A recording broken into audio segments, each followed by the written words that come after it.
पूर्व वक्ता अमृतमयी वाणी की वर्षा कर चुके हैं, उनके विचार विचारणी है और जितना समझा सीखा है मैं भी कोशिश करूंगा। कर्म और भक्ति और ज्ञान इनका विषय चला, ज्ञान का भी विषय चला, लेकिन जितना समझा सीखा है कोशिश करूंगा मैं।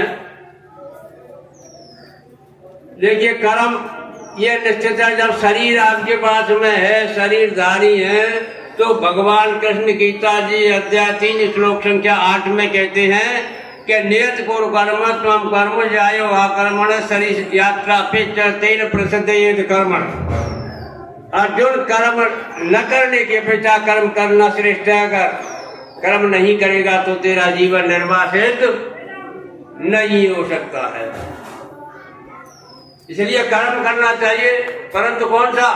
अध्याय 2 श्लोक संख्या 47 गीता जी में कहा है, कर्म निवाधिकारस्ते मां फलेषु कदाचन मां कर्म फल इतिर्भूर्मा ते संगो अष्ट कर्मण। कर्म फल में आसक्ति का त्याग कर फल का हेतु मत, ऐसा कर्म करना चाहिए। उसी तरीके से ही भक्ति भी करनी चाहिए हमको। भक्ति अध्याय 11 श्लोक संख्या 55 में कहा है गीता जी कि मत कर्म किरण मत परमो मत भक्त संग वर्जित निर्वैर भूतेषु यश मामेत पांडव। अर्जुन, अव्यभिचारिणी भक्ति। अव्यभिचारिणी कौन सी होती है? जिसमें वासना, कामना, आसक्ति, राग, द्वेष, छल, कपट, पाखंड नहीं होना चाहिए। ऐसी भक्ति होनी चाहिए। और ऐसी जब भक्ति हो जाएगी तो बड़ी भक्ति की ही पराकाष्ठा को ही ज्ञान कहते हैं।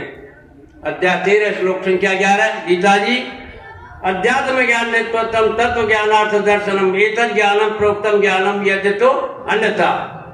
अध्यात्म ज्ञान में जिसकी नित्य स्थिति है, अपने स्वरूप में जिसकी स्थिति है, वह तो ज्ञान है, और उसके विपरीत है वह सारा अज्ञान है।